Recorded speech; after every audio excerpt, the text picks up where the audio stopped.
17 सितंबर आज कुछ खास दिन है क्योंकि आज विश्वकर्मा दिवस भी है और भारत के प्रधानमंत्री नरेंद्र मोदी का जन्मदिन भी। कांग्रेस ने एक यादगार और जोड़ दी है कि इस दिन को बेरोजगार दिवस के रूप में भी माना जाएगा। 17 सितंबर 2020 को युवा कांग्रेस हरिद्वार के जिलाध्यक्ष अमरदीप रोशन के नेतृत्व में प्रधानमंत्री नरेंद्र मोदी के जन्म दिवस को राष्ट्रीय बेरोजगार दिवस के रूप में मनाया गया।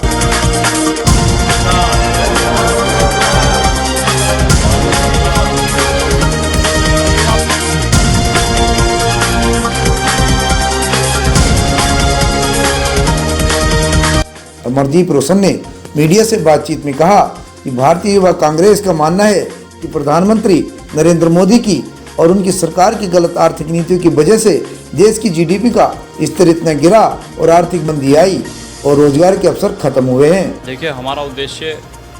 इस देश में फैल रही बेरोजगारी के खिलाफ देश के प्रत्येक युवा की आवाज़ को देश के प्रधानमंत्री नरेंद्र मोदी जी तक और उनके द्वारा चलाई जा रही भाजपा की सरकार तक उनके आवाज़ को पहुंचाना है। जिस प्रकार देश के प्रत्येक सेक्टर में विनाश ही विनाश भाजपा के द्वारा फैलाया जा रहा है, जिस प्रकार से प्राइवेटाइजेशन यानी कि निजीकरण की व्यवस्था को लागू करके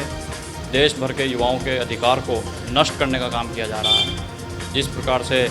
आप देख रहे हैं, चाहे रेलवे रिक्रूटमेंट बोर्ड हो, एसएससी हो या फिर अन्य किसी क्षेत्र में नई भर्तियों का ऐलान हो, किसी भी युवाओं को नए रोजगार के अवसर नहीं दिए जा रहे हैं। और अभी कुछ दिन पहले ही सरकार ने घोषणा की है कि वो नई भर्तियों पर रोक लगाएगी क्योंकि उनके पास नए रोजगार सृजन का कोई प्लान नहीं है, उनकी कोई व्यवस्था ही नहीं है। और जिस प्रकार से आप देख रहे हैं कि युवा यदि अपनी आवाज़ को लेकर सड़कों पर उतरने का काम करता है तो ये निकम्मी सरकार और भाजपा शासित प्रशासन शासन जो अपनी व्यवस्था के अनुसार देश के युवाओं पर मुकदमे दायर कर रहा है, वह ये सोचता है कि अपने द्वारा किए गए मुकदमों के द्वारा वह युवाओं की आवाज़ को दबा देगा, लेकिन ये बिल्कुल गलत है। इस भ्रम में यह सरकार ना रहे। इसके बाद कोरोना काल में हुए अनियमित लॉकडाउन के कारण प्रवासी मजदूरों को अपने घर तक पहुंचने की कोई व्यवस्था न होने के कारण सैकड़ों लोगों ने अपनी जान गंवाई और लगातार भाजपा के शासन कार्यकाल में देश के सरकारी संस्थानों को बर्बाद करने का कार्य बस्तूर जारी है। चाहे आरआरबी या एसएससी हो या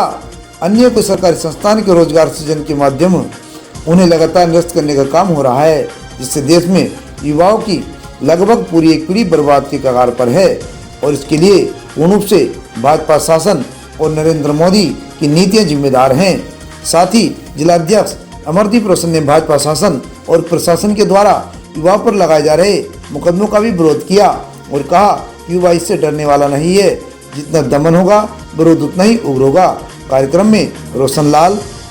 हरिद्वार, मेहर सिंह, राजेश कुमार, सतीश कुमार, श्याम लाल सैनी, अश्विनी कुमार, दिनेश कुमार, श्याम सुंदर, पुनीत, राजा, शक्ति आदि मौजूद रहे।